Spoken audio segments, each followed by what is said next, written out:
I'm going to go over some of the key numbers from the ADDM report.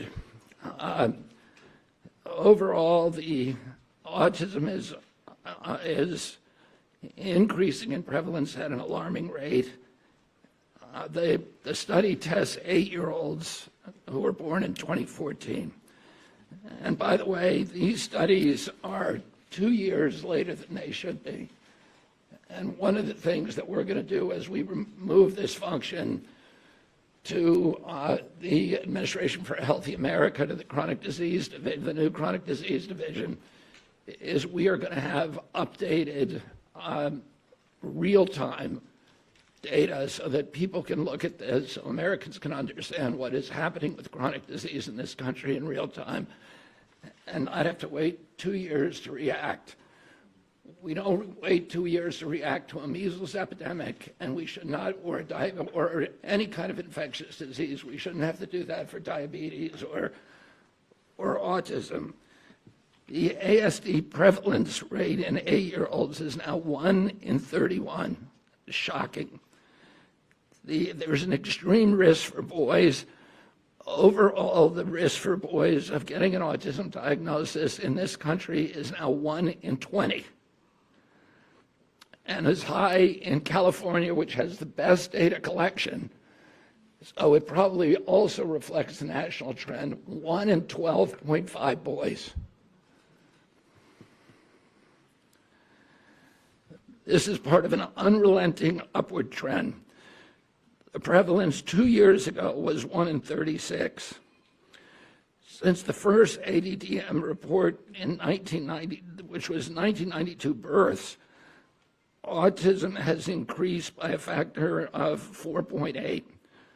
That's 480%, I believe.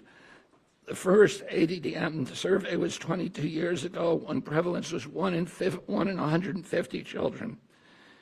In all the core states, the trend is consistently upward, and most cases now are severe.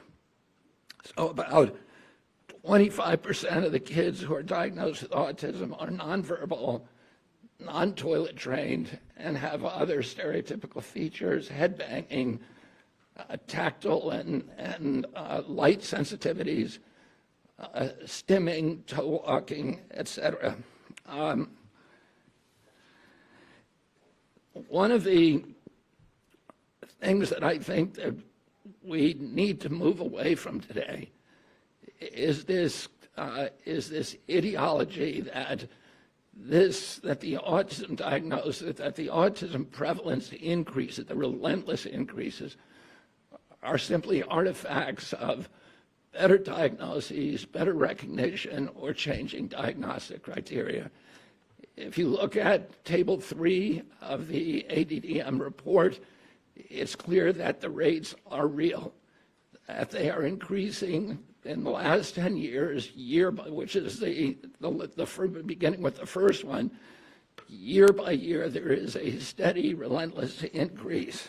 I want to, because this epidemic denial has become a feature in the mainstream media, and it's based on an industry canard. And obviously, there are people who don't want us to look at environmental exposures. And so I want to just read you some of a little excerpts from some of the older studies. The baseline for autism in this country was established with the biggest, largest epidemiological study in history, a study of all 900,000 children in the state of Wisconsin, children under the age of 12. They found 0.7 children had autism in every 10,000. That's less than 1 in 10,000. Today we're at 1 in 31.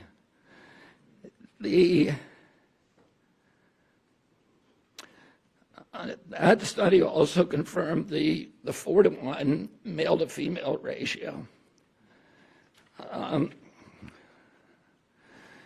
There were at that time just over 60 children in Wisconsin with autism. And today it's around 20,000.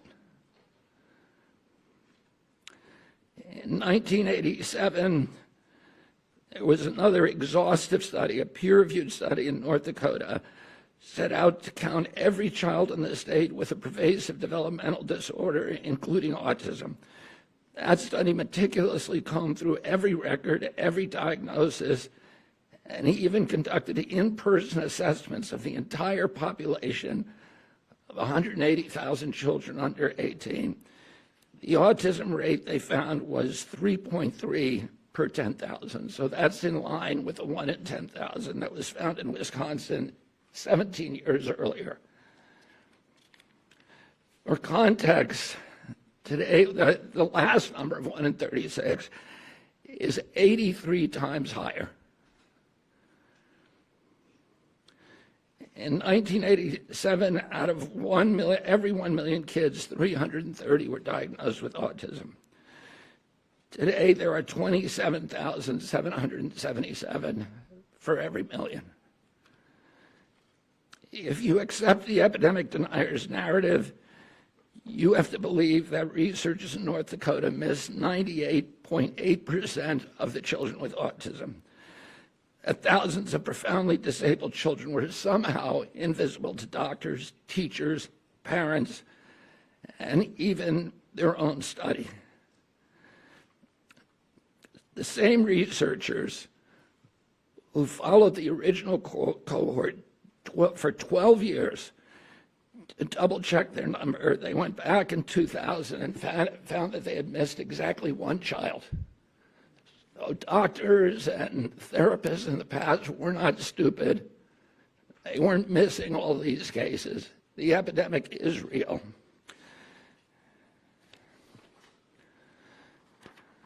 Between 1959 and 1965, researchers from 14 hospitals associated with major universities undertook the National Collaborative Perinatal Project, tracking 30,000 children from birth to age 8. This was no half-baked survey-based analysis. The study conducted 9 separate screenings covering neurology, psychology, speech, language, hearing, and visual function. Every developmental quirk, anomaly, and disorder was logged with painstaking detail. Autism, a condition characterized by profound impairments in social communication and behavior, would have stood out like a neon sign. There were 14 cases. That's 4.7 per 10,000. So we know what the historic numbers are, and we know what the numbers are today. And it's time for everybody to stop attributing this to this ideology of epidemic denial. In 2009, the California State Legislature charged the Mind Institute at UC Davis because this myth was already becoming pervasive, the myth of epidemic denial was already becoming pervasive in the mainstream media. The California legislature directed the Mind Institute at UC Davis to answer the question. And Irva Hertz-Pichotto is a highly esteemed, revered scientist, neurology, and epidemiologist, came back with a definitive answer: the epidemic is real. Only a very, very small portion of it can be changed can be charged to better recognition or better diagnostic criteria. I want to say a couple of other things. There are many, many other studies that affirm this. And instead of listening to this canard of epidemic denial, all you have to do is start reading a little science, because the answer is very clear. And this is catastrophic for our country. There's a recent study by Blaxell et al. And a team of other researchers that said that the cost of treating autism in this country by 2035, so within 10 years, will be $1 trillion a year. This is added to already astronomical healthcare costs. And then there's an individual injury. These are kids that, this is a preventable disease. We know it's an environmental exposure. It has to be. Genes do not cause epidemics. They can provide a vulnerability. You need an environmental toxin. And Irva Hertz-Pachoda pointed out that because of this mythology, that the amount of money and resources put into studying genetic causes, which is a dead end, has been historically 10 to 20 times the amount spent by NIH and other agencies to study environmental factors, to study exposures, to study external factors, and that's where we're going to find the answer. This is an individual tragedy as well. Autism destroys families. More importantly, it destroys our greatest resource, which are our children. These are children who should not be suffering like this.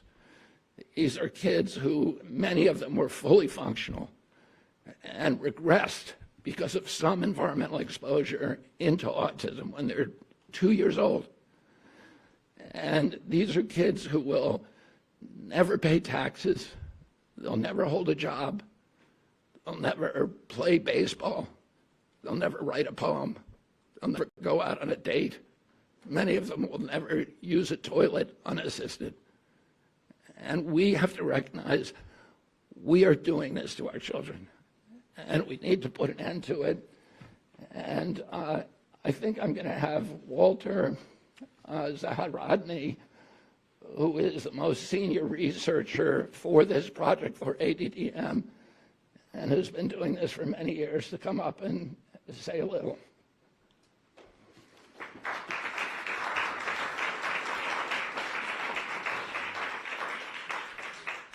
Good morning. Thank you for being here. I'm here as a long-term autism researcher and a clinical psychologist. I get to wear two hats, one with patients and families, trying to help them get to a diagnosis and to interventions and treatments, but also for the last 20-plus years as the director of the New Jersey Autism Study, which is a CDC-sponsored autism surveillance system. We've monitored autism in New Jersey in concert with the Centers for Disease Control and Prevention since 2000. When we began our endeavor with CDC, we expected to do maybe 2 or 3 baseline studies to establish how many children have autism, because it was not expected that autism prevalence would increase.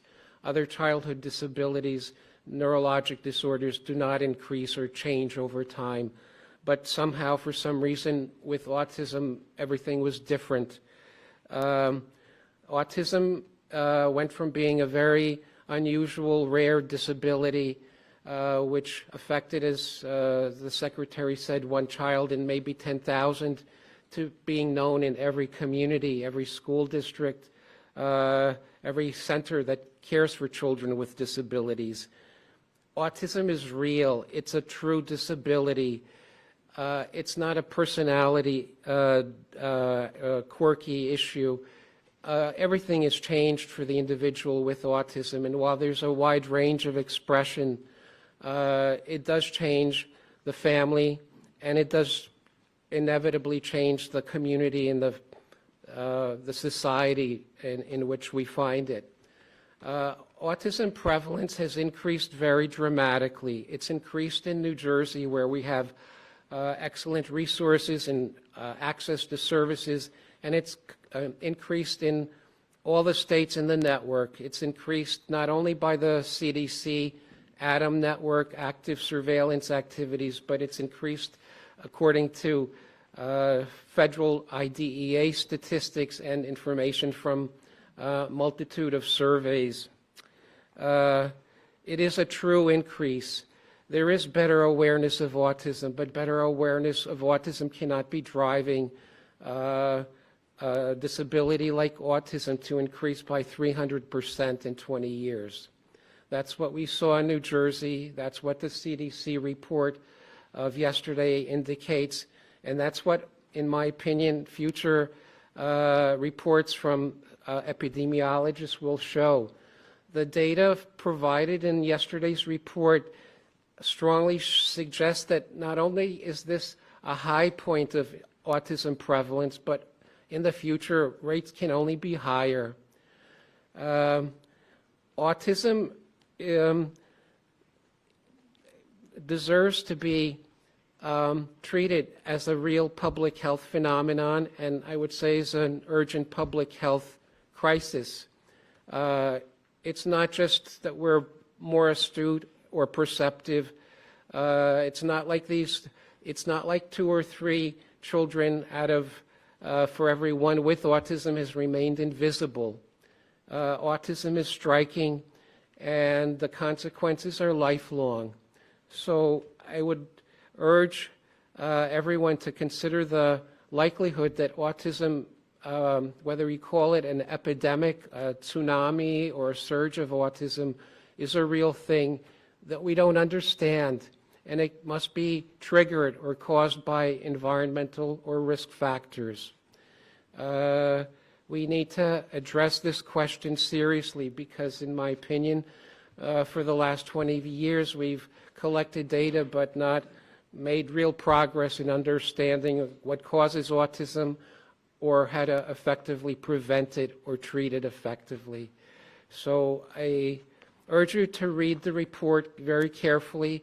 I urge you to do something that nobody does and go into the many supplemental tables and see that autism is a true phenomenon and that we need a correct perception, not a perception that allows us to just provide services without understanding the root causes or the true factors at play. So thank you for your attention. I wish we could answer questions. I think we can. Let me just say one other thing. I referred to a number of studies. There are many others in the scientific literature that absolutely explode this mythology that this is, that the autism epidemic is not real. If you read the literature, it is absolutely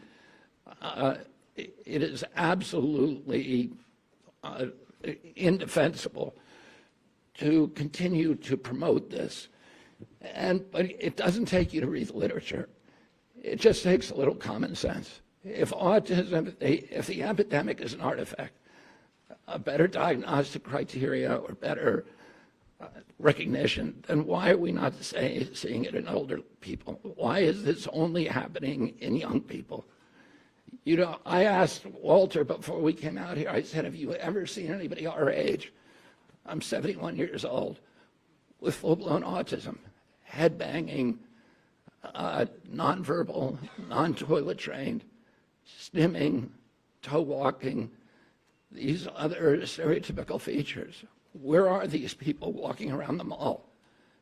You can't find them. They're not in homes. There are no homes for them. There are no institutions for them.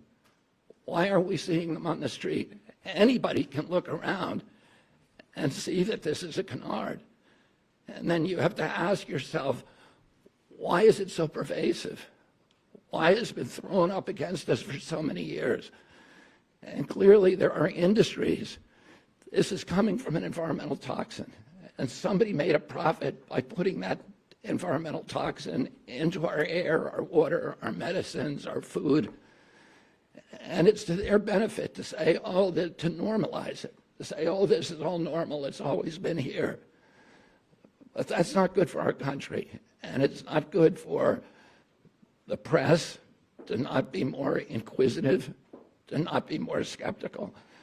And within 3 weeks, and probably we're hoping in 2 weeks, we're going to announce a series of new studies to identify precisely what the environmental toxins are that are causing it. This has not been done before. And we're going to do it in a thorough and comprehensive way, and we're going to get back to with an answer to the American people very, very quickly. Secretary Kennedy. Great, thank you. Yeah, go ahead. Secretary Kennedy, I was not diagnosed with autism in 1994 when I initially did it. It took me 5 5 years to get diagnosed later. You also talk about the fact that the numbers increase with Black and Latino people, but your own study says these findings may indicate that improvements in ASD awareness, identification, and access to services in communities among Black and Latino, Hispanic, and API children have improved. Do you think that, are you denying that in the past Black, Latino, and AAPI people had not been diagnosed with behavioral disorders, they've been disciplined, they've been incarcerated, and now they're finally getting the services that they need? Well, yeah, and there are small slivers of the autism epidemic, maybe 10% to 25% according to the studies. Highest studies are around 25%. That can be attributed to better recognition and better diagnosis. That means 85% are still, or 75% to 80%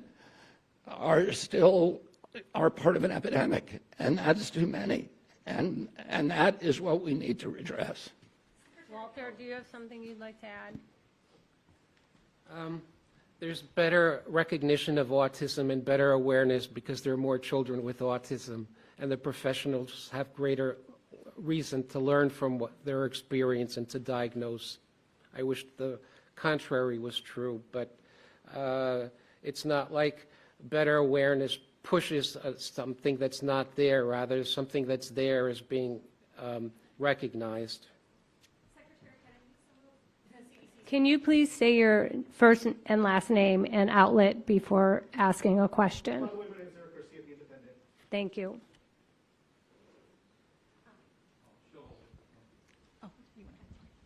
Secretary Kennedy, Amanda Seitz with the Associated Press.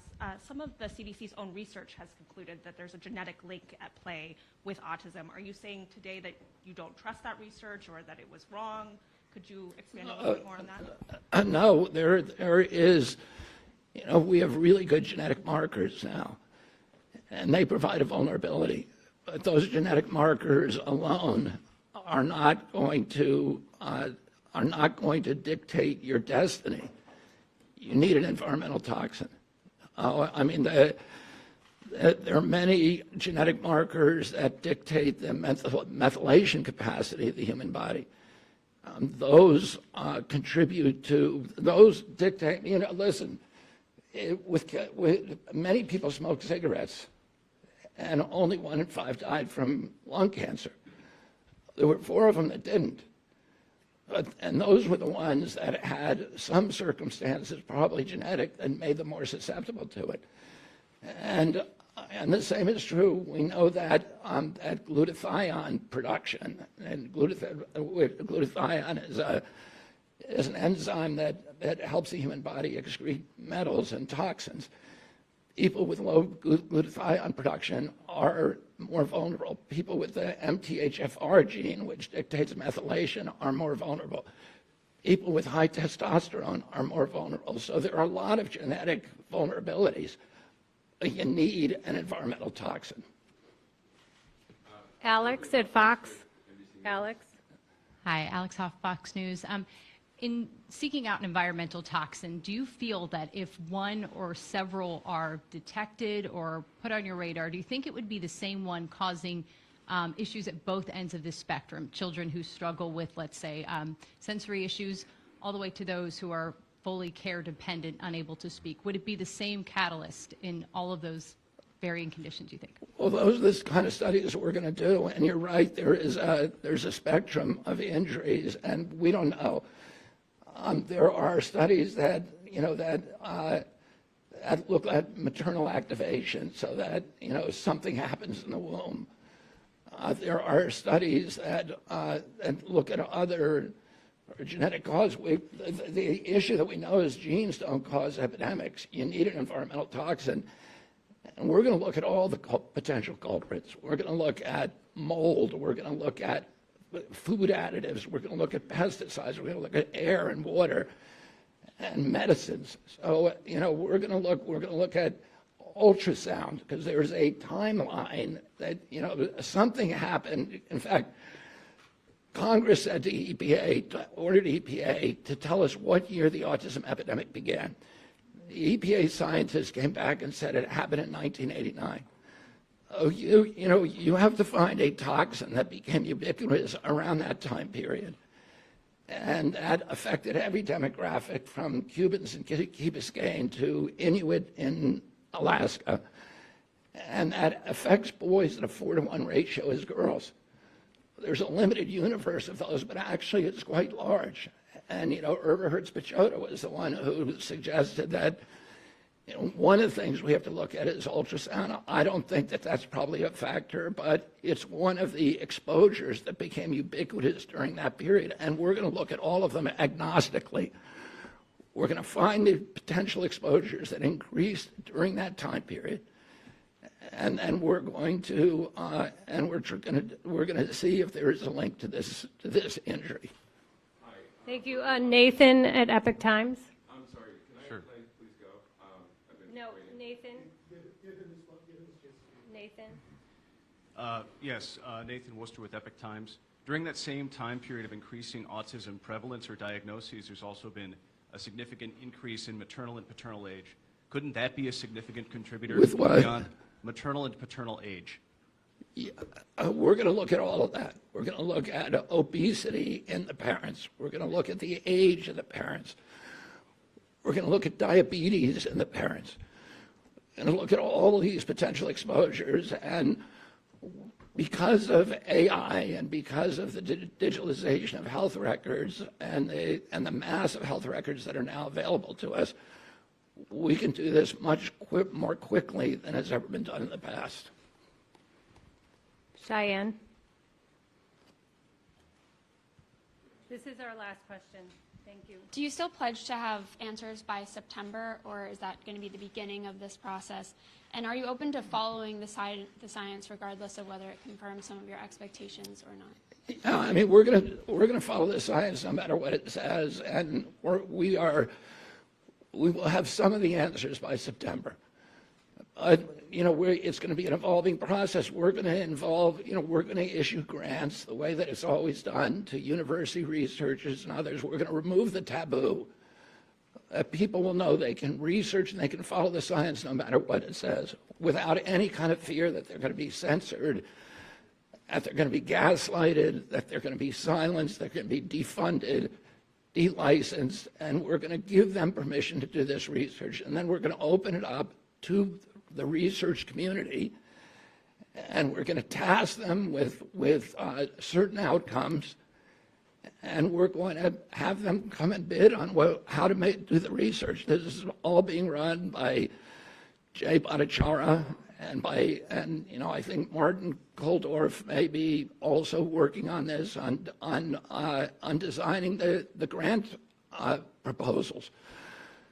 So it's going to be done by credible scientists, by the most credible scientists from all over the world, and we're going to do it very, very quickly.